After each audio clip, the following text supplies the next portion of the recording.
Boa noite, irmãos. Deus abençoe a todos, que você possa ter tido uma ótima semana e que também esta semana que se inicia seja uma grande bênção na tua vida. Curve a sua cabeça, vamos meditar um pouquinho na palavra hoje à noite.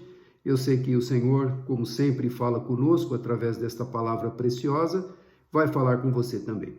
Pai amado, muito obrigado por mais esta oportunidade que o Senhor nos concede a todos de podermos juntos estudarmos, meditarmos um pouquinho na tua palavra, trazendo para os nossos dias, porque a tua palavra nos mostra, nos revela aquilo que devemos fazer, como devemos consultar, como devemos decidir, como devemos agir neste mundo tão conturbado, tão problemático.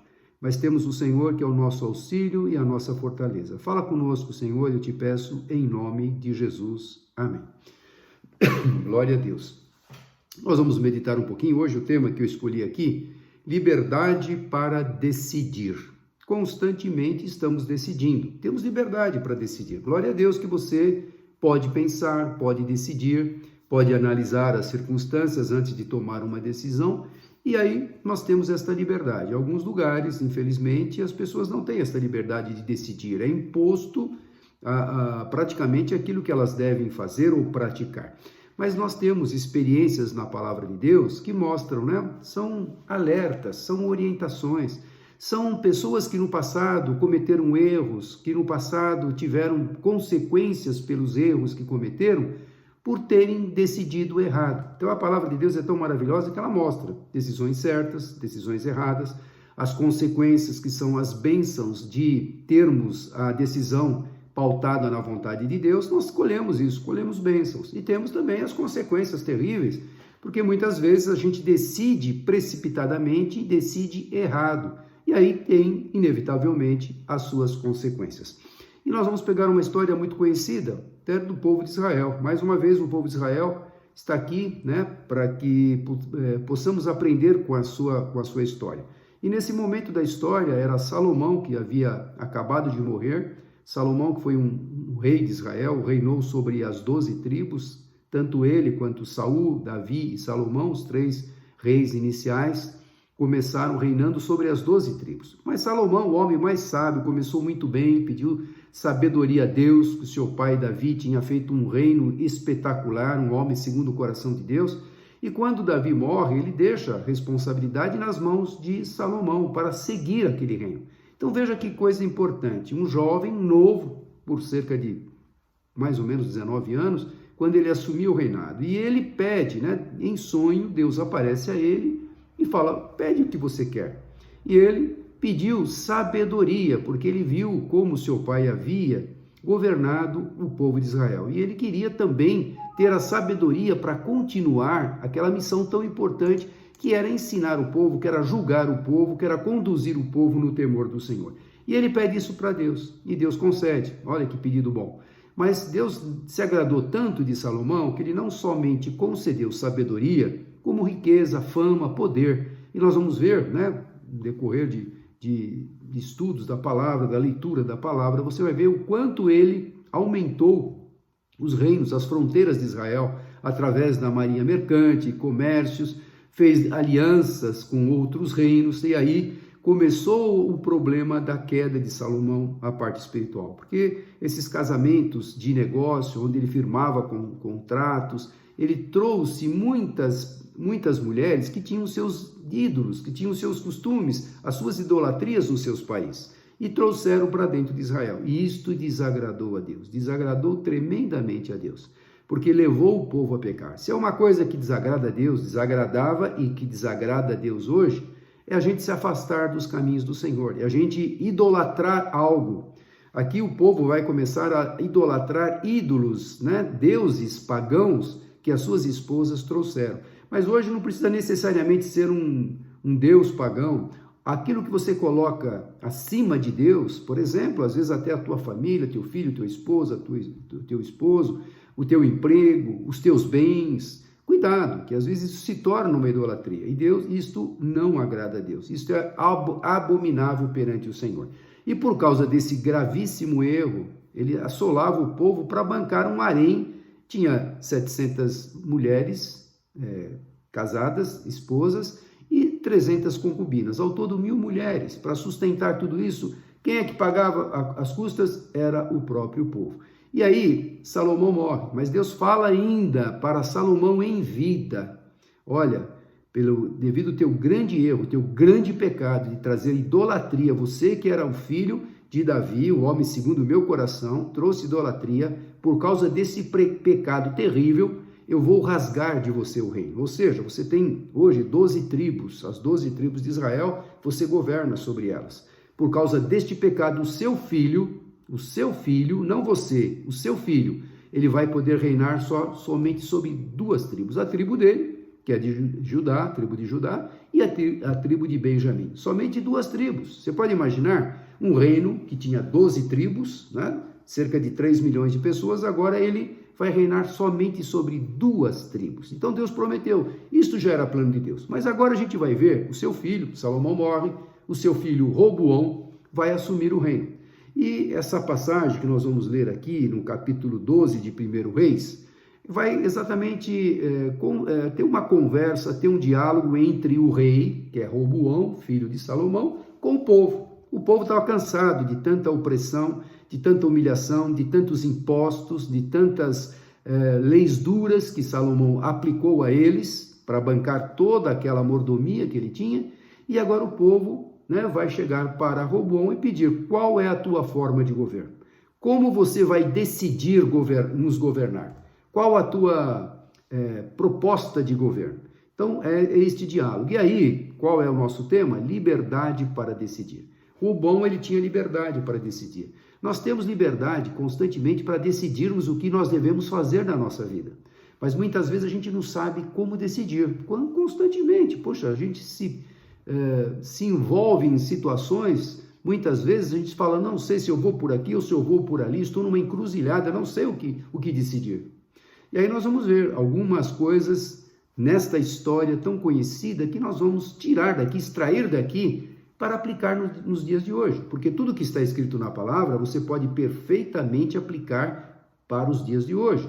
Porque este é o propósito da palavra de Deus que foi entregue a nós. Nós temos esta palavra, esse livro precioso, que ele não é ultrapassado, pelo contrário, ele é um livro vivo e real para os nossos dias. É só aplicar aquilo que está escrito aqui, porque são as ordens de Deus, são as instruções que Deus passou aos profetas, as pessoas, os mártires, os patriarcas, todos eles deixaram legados para que a gente possa entender o próprio Senhor Jesus, os apóstolos que escreveram.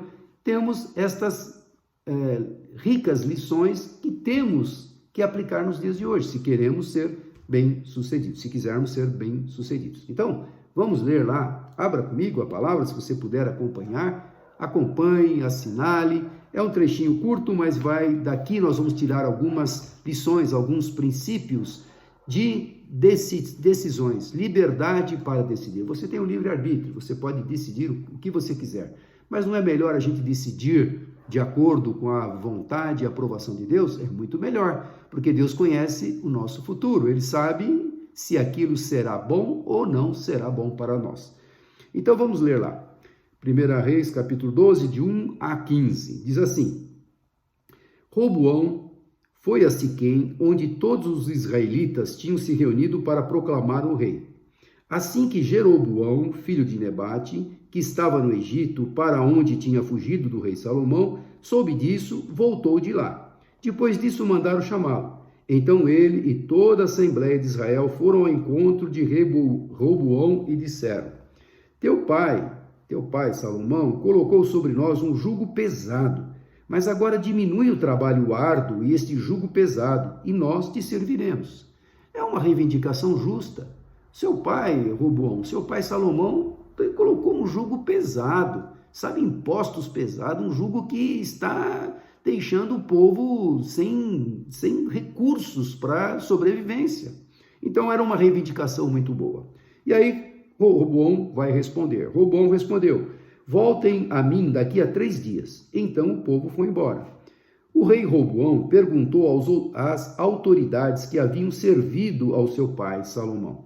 Em outras versões fala aos anciões, às pessoas mais antigas, as pessoas que conviveram no reinado de Salomão, que presenciaram de perto as decisões que Salomão havia tomado. Então ele consultou essas pessoas durante a vida que Salomão agiu com eles. Como vocês, perguntando Roboão a esses anciões, a esses líderes religiosos aí, como vocês me aconselham a responder a este povo? Eles responderam: se hoje fores um servo deste povo e servi-lo, dando-lhes uma resposta favorável, eles sempre serão os teus servos. Roboão, contudo, rejeitou o conselho que as autoridades de Israel lhe tinham dado e consultou os jovens que haviam crescido com ele e os estavam servindo. Perguntou-lhes: que conselho vocês me dão? Como devemos responder a este povo que me diz: diminui o jugo que meu pai colocou sobre nós?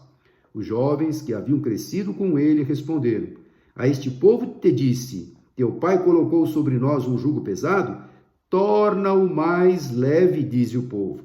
Meu dedo mínimo é mais grosso do que a cintura do meu pai. Então, o povo tinha pedido alívio dos impostos, alívio do jugo. E aí os jovens que haviam crescido com ele responderam: teu pai colocou sobre nós um jugo pesado, torna-o mais leve? Diz para eles que falaram isso: meu dedo mínimo é mais grosso que a cintura de meu pai. Pois bem, meu pai lhes impôs um jugo pesado, eu o tornarei ainda mais pesado. Meu pai os castigou com simples chicotes, eu os castigarei com chicotes pontiagudos. Puxa vida, que palavra dura. O povo está esperando alguém que tenha bom senso, que analise a situação, realmente que pondere as coisas antes de decidir. E aí, o povo daqui 3 dias volta, não é o prazo que Roboão deu? O povo vai daqui 3 dias e eu vou responder à indagação de vocês. Então, olha lá, 3 dias depois, Jeroboão e todo o povo voltaram a Roboão, segundo a orientação dada pelo rei. Voltem a mim daqui a 3 dias. E o rei lhes respondeu asperamente. Olha que presunção deste rei. Está começando o reinado, né? Está começando o reinado e já começa a mostrar quem é que manda aqui. Ele ouviu o conselho dos rapazes, das pessoas sem ainda experiência na vida, que haviam crescido com ele, que não tinham observado, que não tinham analisado os erros que seu pai Salomão havia cometido. Mas as autoridades de Israel, os anciões, que haviam presenciado, né, muitas injustiças que Salomão estava praticando, aconselharam de uma forma sábia: seja humilde para esse povo, seja servo deste povo, e esse povo jamais vai deixar de te servir. Mas os jovens falaram exatamente o contrário: se teu pai foi duro, seja mais duro ainda, mostra quem é que manda aqui, mostra que esse povo tem que estar debaixo do seu jugo mesmo. E aí o povo voltou, né? E o rei lhes respondeu asperamente, rejeitando o conselho das autoridades de Israel, seguiu o conselho dos jovens e disse: meu pai tornou pesado o seu jugo, eu o tornarei ainda mais pesado. Meu pai o castigou com simples chicotes, eu os castigarei com chicotes pontiagudos. E o rei não ouviu o povo, pois esta mudança nos acontecimentos vinha da parte do Senhor, para que se cumprisse a palavra que o Senhor falara através para Jeroboão, filho de Nebate, por meio do silonita Aías. Quando todo Israel viu que o rei se recusava a ouvi-los, respondeu ao rei: que temos em comum com Davi? Que temos em comum com o filho de Jessé? Para as suas tendas, ó Israel, cuide da sua própria casa, ó Davi. Ou seja, nós não temos nenhum compromisso com você, rei Roboão. E aqui nós sabemos que, como eu falei e li agora no final desse trecho, esta revolta já foi determinada por Deus. Mas o que eu quero chamar a atenção é que numa decisão de um monarca, como foi exemplificado aqui, ele poderia ouvir sabiamente. Como a gente toma uma decisão? É por aquilo que a gente ouviu falar ou só por causa que ouvimos um lado da história? Como é que você toma uma decisão na sua vida, no seu trabalho, nas coisas que são corriqueiras? Como é que você toma uma decisão? Só ouvindo um lado, só ouvindo uma versão, não procurando saber o conteúdo, o contexto geral, não procurando saber os prós e os contras. Muitas vezes, hoje, nós estamos passando e enfrentando situações porque a gente se precipita em tomar uma decisão. Tomamos uma decisão sem analisar, sem a devida análise suficiente para ponderarmos: olha, se eu for por esse caminho, eu vou ter essas consequências. Se eu for por aquele caminho, eu vou ter outras consequências. E acima de tudo nós temos um Deus que nós podemos consultar, esse Deus que conhece todas as coisas. Mas cuidado com pessoas, aqui pegando agora algumas lições desse trecho. Aquela revolta aconteceu porque Deus havia falado que isto iria acontecer. Mas digamos que, de fato, esta ordem não tinha sido dada por Deus, esta revolta não procedesse de Deus, mas que dependesse exclusivamente da decisão de um monarca. E a forma com que ele asperamente respondeu, mostrando: se o meu pai foi duro, eu vou ser mais duro ainda. Que liderança é essa de pressão, de opressão, de subjugar? Isso não funciona. Hoje, os líderes, os bons líderes, são aqueles parceiros com seus liderados, são aqueles que envolvem os seus liderados, são aqueles que participam, né? Trabalham juntos, formam uma equipe coesa, uma equipe sólida, uma equipe que ele pode contar, uma equipe que sabe que também ele está lá para apoiá-los. Mas aqui nós podemos entender, então, as decisões do dia a dia de hoje, no século XXI, como é que nós estamos tomando? Só olhando um lado, ouvindo um lado só, né? Eu vi esse lado, ele ouviu dois lados, mas ele gostou daquelas orientações de ser mais duro para mostrar quem é que manda. Então, o primeiro ponto que eu quero destacar aqui: cuidado com conselhos de pessoas que falam somente o que você quer ouvir. Eu conheço muita gente assim: olha, eu tenho que tomar essa decisão, coloca o problema e aí elas só falam aquilo para elevar o teu ego, olha, você. Então, aí começam a falar bajulações somente para te agradar. Será que é em cima de conselhos assim que nós vamos tomar uma decisão? E, sabe, elas querem fazer com que você se sinta com o teu ego inflamado para mostrar que você, o eu, está acima de qualquer coisa. Então, cuidado com pessoas assim. Pessoas assim procuram seus próprios interesses, sempre tem um porquê por trás, sempre tem um interesse, querem levar vantagem. Cuidado com elogios. Cuidado com elogios. Elogios produzem em nós um orgulho. E a palavra fala que o orgulho, a soberba, precede a ruína. Então, cuidado. Cuidado com pessoas que falam somente aquilo que você quer ouvir. Tem que ouvir o outro lado também. E uma decisão errada pode trazer graves consequências. Eu falei aqui no início da nossa conversa, uma decisão certa tem consequências agradáveis, frutíferas, abençoadas. Mas uma decisão errada, ela pode trazer consequências talvez irreparáveis, porque você já tomou a decisão e às vezes você não pode voltar atrás. Então, pode haver uma divisão na família, pode haver uma separação entre cônjuges, uma decisão errada, atitudes erradas entre pais e filhos, inimizade dentro do ambiente de trabalho, lá na tua empresa, até perder o emprego, dependendo da decisão que você toma ali, dependendo da forma com que você fala. O rei falou aqui asperamente, não foi brando em falar, não ouviu, né, com um sentimento de querer saber o que eles estavam passando, né? É importante nós sabermos o que eles estão sentindo. Coloque-se no lugar da pessoa, tenta entender aí o que ela está passando para fazer aquela reivindicação. Então, isso tudo é importante hoje, tomarmos este cuidado, extraindo desta lição tão conhecida, mas princípios para o nosso dia hoje. Robão foi arrogante, muito arrogante, né? Falou asperamente, trouxe revolta e a divisão. Claro que Deus já havia dito que iria acontecer, mas trazendo para nós hoje, quantas vezes a gente põe tudo a perder? Nós temos a possibilidade de unir, de fazer com que haja unidade, e a gente vai lá e dá uma palavra para arrebentar, para destruir aquilo que estava sendo construído.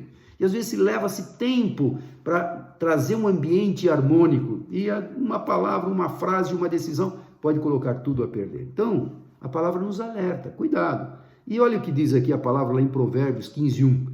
A resposta branda desvia o furor, mas a palavra dura suscita a ira, desperta a ira. As pessoas são impulsionadas a ficar com bronca, com ódio, com mágoa. Então, mas a palavra branda, a forma de falar, a forma de como colocar, a forma de como responder, isso em qualquer situação hoje, na tua família, no teu ambiente de trabalho, aonde você convive, como que nós estamos tratando as situações, como é que nós estamos decidindo as coisas. De que forma hoje nós temos a capacidade, temos a liberdade de decidir, mas será que estamos consultando a Deus para tomarmos decisões corretas? Eu marquei aqui também, antes de decidir, consulte a Deus em oração e também leia a palavra. Quantas vezes, eu falo pela minha experiência, eu tinha que tomar uma decisão, estava aflito porque era uma decisão muitas decisões na minha vida eu tive que tomar, aliás, nós tomamos decisões diariamente. E muitas delas nos trazem preocupações, trazem assim um grau de responsabilidade enorme, porque se eu decidir errado, vai desencadear isso. Se eu tomar esse caminho e se não der certo, vai desencadear aquilo. Mas você tem que decidir. Você foi colocado ali para decidir, para tocar a empresa para frente, para tocar as suas decisões. E as pessoas estão aguardando em você alguém ponderado para dar essa decisão. Então, consulte a Deus. Você tem alguém que conhece o teu futuro. Consulte a Deus. Leia a palavra. Senhor, fala comigo através da palavra. E Ele vai falar. Ele vai falar. Não consegui entender ainda, Senhor, dá confirmação, Ele dá, pede confirmação, pode pedir? Pode fazer um desafio com Deus? Pode, como Gideão fez. Deus chamou Gideão, que era o menor, ele se sentiu o menor da sua família, mas chamou por um grande propósito, para um livramento da sua nação, e ele teve que tomar uma decisão, e ele colocou lá um propósito com Deus. Se o novelo de lã estiver molhado e em volta seco, eu sei que o Senhor estará comigo nessa empreitada. E depois ele ainda inverteu, se somente a parte de fora estiver molhado e o novelo seco, e aí ele fez um questionamento e Deus respondeu. Então ele entrou de cabeça, sabendo que Deus estava com ele naquela decisão, naquela empreitada. Então, antes de decidir, consulte a Deus. Deus pode usar uma mensagem, pode usar o trecho da palavra, como eu falei, que ela não volta vazia. Ele pode usar um mensageiro, um pregador, um evangelista, pode usar uma mensagem através de um louvor, uma frase que vem tocar no seu coração, pode usar pessoas que convivem com você, pessoas que também têm temor a Deus. Sempre é importante buscarmos, onde há conselho, há sabedoria. Então vamos buscar também opiniões de pessoas que têm o temor a Deus. Às vezes a gente consulta pessoas do mundo aí, consulta opiniões de pessoas que não têm compromisso com Deus. Por que não consultar pessoas também que já tiveram a sua experiência, que têm uma maturidade espiritual? Antes de decidir, consulte essas pessoas, Uma conversa, uma experiência que alguém já teve, já passou por aquilo, ele pode compartilhar com você. Então, uma pessoa que teme a Deus, ela deve ser consultada. E ele aqui, Roboão, consultou aqueles líderes, aqueles liderança do povo de Israel que tinha convivido com o seu pai. Eles tinham presenciado momentos na gestão do seu pai, momentos bons, momentos agradáveis e momentos ruins, decisões certas e decisões erradas. Com certeza, eles viram que o Salomão tinha tomado decisões erradas, que o povo estava sofrendo. Eles aconselharam, faça diferente, mude onde seu pai errou, conserte. Então, pessoas que já conviveram ou já têm uma certa rodagem na vida, já têm experiências, elas podem compartilhar, elas podem participar, às vezes com uma boa opinião, uma boa sugestão para você tomar uma decisão. Coloque-se também no lugar da pessoa, ou da situação, no caso aqui, coloque-se no lugar do povo. É correto a reivindicação que eles estão fazendo? Está certo o que eles estão me pedindo? Será que eles não estão exagerando? Será que eles não querem muita mordomia? Não. Se eu me colocar no lugar do povo, eu vou analisar. O povo de fato está sofrendo pesadíssimos impostos. De fato, meu pai, ele abusou nesta área, ele gastou muito em determinadas áreas. Então, coloque-se lá no lugar da pessoa, ou no lugar da situação, para você analisar, para ponderar antes de tomar uma decisão. Depois, uma decisão errada, meu irmão, embora nós tenhamos a liberdade, pode, como eu falei, trazer muitas consequências e desagradáveis. Quem pensa que sabe tudo, não sabe nada. Às vezes a pessoa, não, eu sei tudo, eu não preciso consultar ninguém, não preciso me aconselhar com ninguém, não preciso orar, essa parte eu domino. Deus pode cuidar de uma área e eu cuido dessa aqui, porque esta eu domino. Quem somos nós? Quem acha que sabe tudo não sabe de nada. Quanto mais a gente sabe, quanto mais a gente estuda, mais a gente descobre que nós estamos muito aquém de conhecer o todo, ou conhecer o assunto na profundidade. Então, cuidado, achando que você sabe muita coisa. Eu falo isso porque muitas vezes eu achei que a decisão que eu estava tomando era melhor, não precisei consultar ninguém. Só que depois eu percebi isso muitas vezes.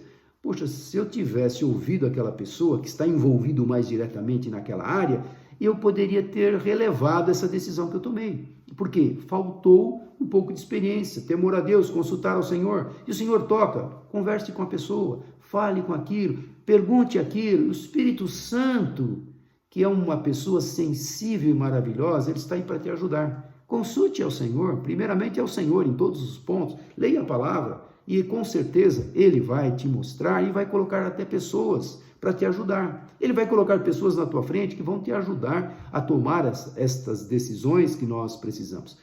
E que tipo de pessoa você é?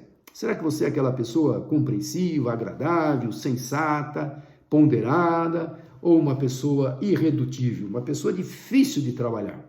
Talvez você até já tenha ouvido alguém falar assim: olha, você é difícil, hein?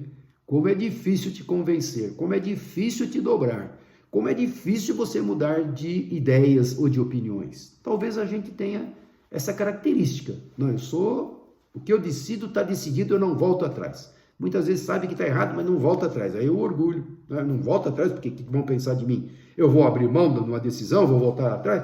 É bonito poder voltar atrás, é bonito pedir perdão, é bonito realmente mudar de atitude quando você vê um erro, isso é louvável. E as pessoas vão ver nisso, pô, ele tomou uma decisão, mas ele viu que essa decisão estava indo errada, ele voltou atrás. Não é humilhante não, pelo contrário, estou consertando o problema antes que este problema se agrave. Então, que tipo de pessoa você é? Você já parou para analisar que tipo de pessoa você é? Que tipo de pessoa as pessoas pensam que você é? Aliás, essa pergunta ela deveria ser respondida pelas pessoas que convivem com você.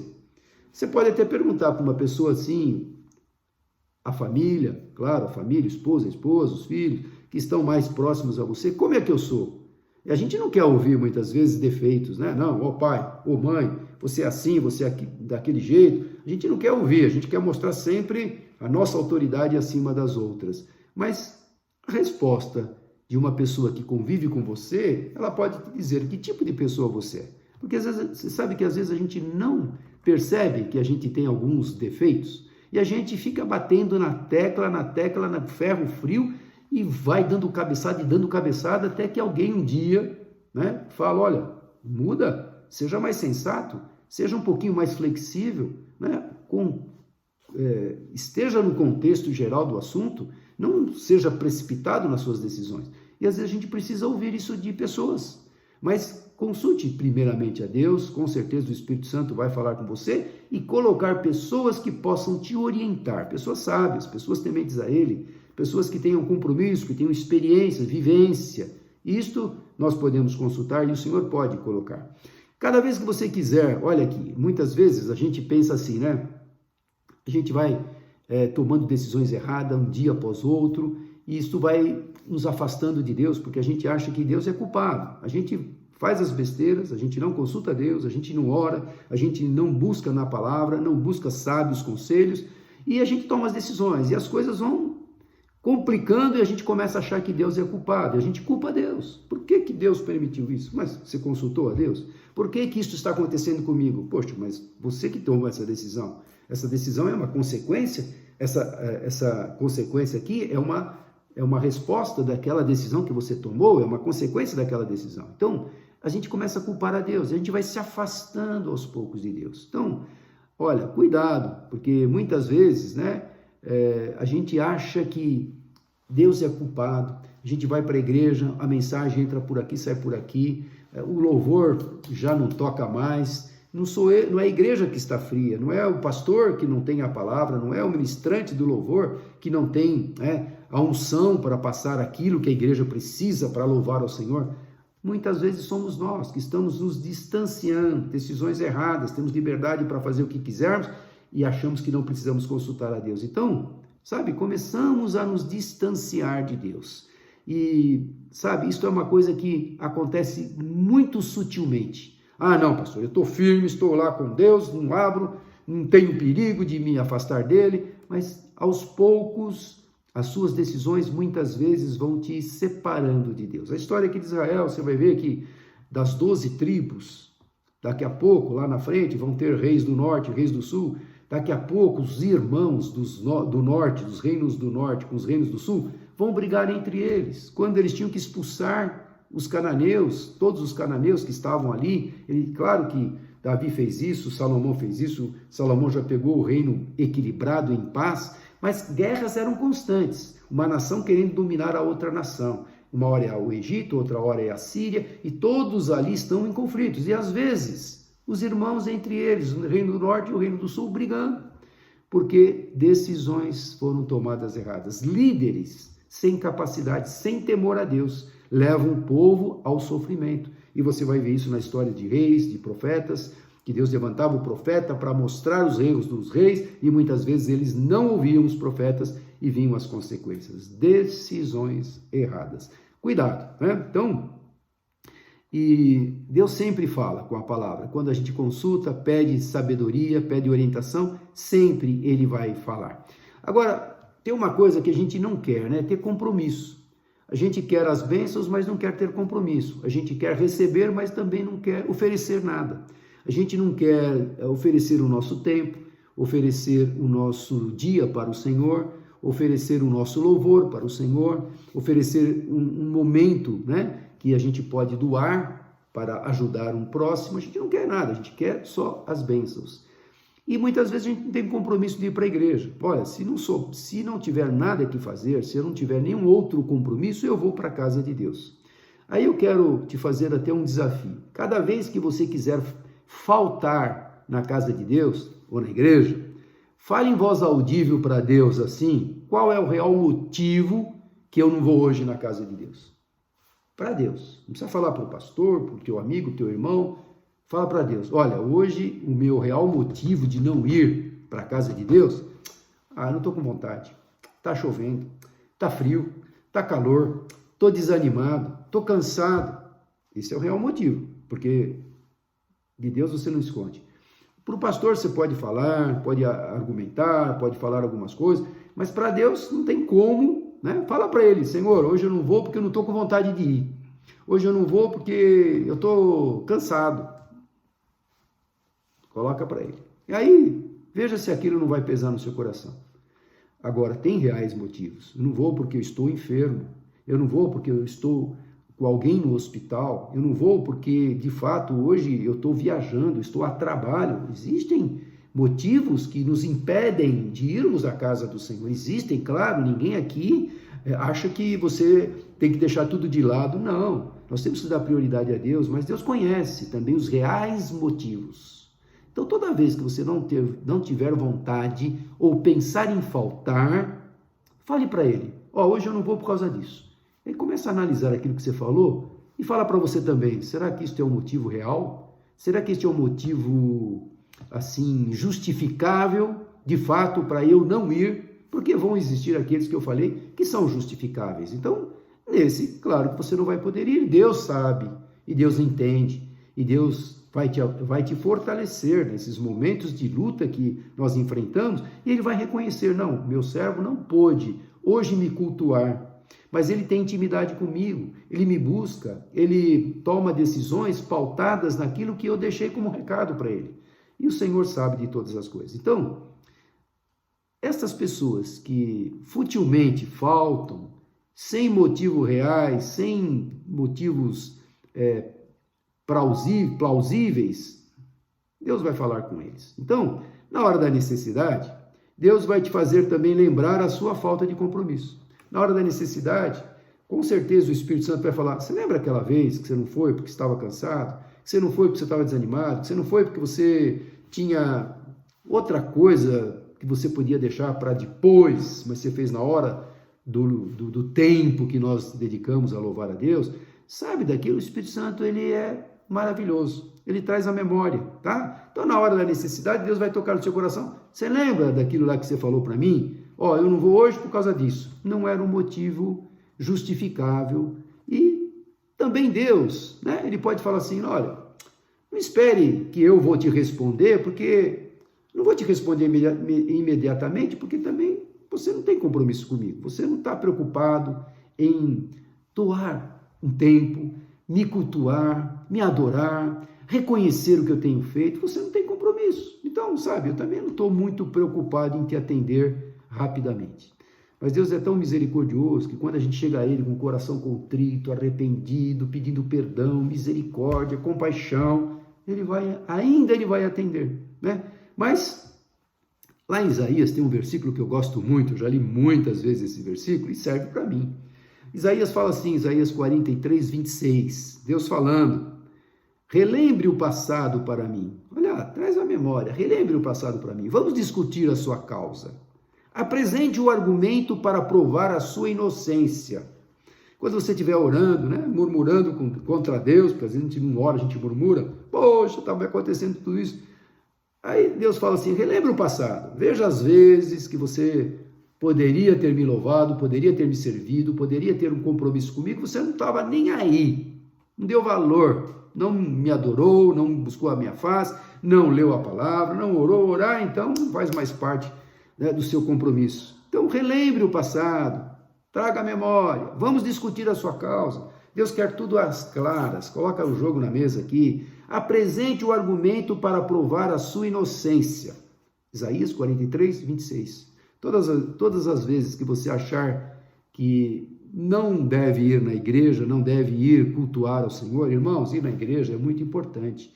É lá que a palavra é pregada e a bênção é ordenada. É lá que nós ouvimos testemunhos, é lá que nós intercedemos uns pelos outros, é lá que nós nos alimentamos da palavra. Pastor, mas eu ouço que nem esta pregação que está sendo gravada e vai ser distribuída, vai ser divulgada no YouTube e tudo mais, mas poxa, isso é importante, claro, ouça sim, mas aí da casa do Senhor é bíblico, nós não podemos deixar de estar nos congregando, nos congregarmos com os irmãos, é lá que a nossa fé é aumentada, é lá que a nossa experiência, é lá que nós vamos exercitar o amor, o perdão, a compreensão, é lá que Deus vai estar ministrando aos nossos corações. Então não deixe, não substitua qualquer meio de comunicação que você possa ouvir a palavra em ir à casa do Senhor. Então lembre-se desse versículo, Isaías 43, 26. Na hora da luta, na hora que o problema vem, Deus vai falar assim para você: relembre o passado para mim, vamos discutir a sua causa, apresente o argumento para provar a sua inocência. Você quer minha ajuda? Vamos lembrar, será que você foi alguém que se esforçou para me servir, para me adorar? Olha, eu não estou com vontade, mas eu vou. Quantas pessoas que a gente tem o prazer de ouvir falar assim, pastor, eu estava enfermo, mas eu fiz uma força, eu cheguei aqui. Olha, só Deus sabe como eu cheguei aqui, Deus sabe mesmo. E saí de lá renovado. Sabe por quê? Porque o Espírito Santo honra, o poder de Deus age na sua vida. E você fez um sacrifício de louvor, não tinha vontade de cantar, estava com dor até, mas você foi. Mas tem gente que tem um pouquinho de dor de cabeça, pronto, aí que tinha que ir para a igreja para pedir a libertação, não. Eu não vou porque eu estou com dor de cabeça. Eu não vou porque eu estou com dor de dente. Eu não vou porque eu estou com dor no fio do cabelo, está me doendo, pastor. Tá bom. Relembre o passado para mim. Vamos discutir a sua causa. Apresente o argumento para provar a sua inocência. Deus é quem está falando, meu pastor não. Isaías 43, 26. Leia lá, marca em vermelho na sua Bíblia, para a gente pensar toda vez que eu for faltar na igreja, porque eu já estou pensando assim, semana que vem acho que eu vou ficar doente. Semana que vem eu acho que vai chover. Nossa, bem na hora do culto vai chover. Você não tem guarda-chuva, meu irmão? Se tiver que levantar para trabalhar, você vai. Se tiver que ir para um hospital, você vai. Se tiver que ir para um pronto-socorro, não importa o temporal, você vai. Mas para ir para a igreja, a gente já começa a pensar que vai acontecer isso. Relembre o passado para mim, diz o Senhor. Vamos discutir a sua causa. Apresente o argumento para provar a sua inocência. E para terminarmos, Isaías, o profeta Isaías, no capítulo 55, de 6 a 11, também é uma passagem que eu gosto demais, já li muitas vezes, já preguei sobre isso outras vezes, mas eu gosto de ler e quero compartilhar com você. Está lá, Isaías 56, de 6 a 11. Busquem o Senhor enquanto é possível achá-lo, clame por ele enquanto está perto, enquanto há tempo, busque o Senhor enquanto você pode achar, clame a ele enquanto ele está perto, que o ímpio abandone o seu caminho e o homem mau os seus pensamentos, volte-se ele para o Senhor, que terá misericórdia dele, volte-se para o nosso Deus, pois ele dá de bom grado o seu perdão, ele dá de bom grado, mas volte-se para ele, busque a sua face. E aí ele continua no versículo 8, pois os meus pensamentos não são os pensamentos de vocês, Nem os seus caminhos são os meus caminhos, declara o Senhor. Assim como os céus são mais altos do que a terra, também os meus caminhos são mais altos do que os seus caminhos, e os meus pensamentos mais altos do que os seus pensamentos. Assim como a chuva e a neve descem dos céus e não voltam para eles, sem regarem a terra e fazerem brotar e florescer, para ela produzir semente para o semeador e pão para o que come, assim também ocorre com a palavra que sai da minha boca. Ela não voltará para mim vazia, mas fará o que desejo e atingirá o propósito para qual o enviei. É na casa do Senhor que você vai ouvir a palavra, que você vai participar. Nesses cultos online, nesses cultos gravados, você ouve. Mas na igreja você participa, você canta junto, você participa também testemunhando, participa orando com a comunidade, com a congregação, juntos por um propósito, juntos para uma causa, orando e intercedendo pela sua família, juntos no calor da união dos irmãos, é que o Senhor está ali presente. A Bíblia não fala, onde estiver 2 ou mais, ali eu estaria. Então é lá que a presença do Senhor é manifestada, é lá que nós nos fortalecemos por mais uma luta que vamos ter na semana, para os desafios que vão surgir, pelas decisões que eu terei que tomar durante a semana, é lá que eu vou me revestir. Então, vamos procurar fazer um esforço da nossa parte para servir e agradar ao Senhor. Pense nisso, reflita, né? Temos liberdade para decidirmos, mas podemos decidir com muita facilidade se consultarmos ao Senhor e se também colocarmos um propósito no nosso coração de procurarmos fazer um pouquinho mais para Ele, porque eu sei que Ele se agrada quando você se esforça, Ele se agrada quando você o busca, Ele se agrada quando você ora, se agrada quando você se alimenta da palavra, se agrada muito quando você participa da congregação, onde juntos podemos cultuar ao Senhor. Que você tenha uma semana de paz abençoada, uma semana que você possa refletir naquilo que nós estamos meditando nesta noite. Curva a sua cabeça. Senhor, muito obrigado por esta palavra, muito obrigado por esse tempo. Sabemos, Senhor, das lutas, das dificuldades, dos problemas que cada um de nós temos, mas sabemos que o Senhor espera também um pouquinho de esforço, um pouquinho de dedicação, um pouquinho de temor e de compromisso diante de Ti, porque o Senhor não mediu esforços para se esvaziar da sua glória, se fazer homem, não perdendo a essência de Deus, indo àquela cruz, morte mais indigna, um inocente pagando a culpa de todos nós, cravando os nossos pecados naquela cruz. O Senhor não deu desculpas. O Senhor disse ao Pai, se for possível, passa de mim esse cálice, mas todavia, não faça a minha vontade, mas senão a sua. E o Senhor cumpriu a vontade do Pai por amor a cada um de nós. Então, ó Deus, desperta-nos, dá-nos vontade, dá-nos disposição, dá-nos alegria de saber que o Senhor merece tudo aquilo que for esforço e dedicação para te honrar e para te servir. Dá-nos uma semana de paz, feliz e abençoada, produtiva, em nome de Jesus. Amém. Receba a bênção, que a graça de nosso Senhor e Salvador Jesus Cristo, o amor de Deus Pai, a doce comunhão e consolação do poder do Espírito Santo de Deus, esteja sobre todos vós, hoje e para todo sempre. Amém. Se você está perto de alguém, dá um abraço gostoso. Boa semana, Deus te abençoe.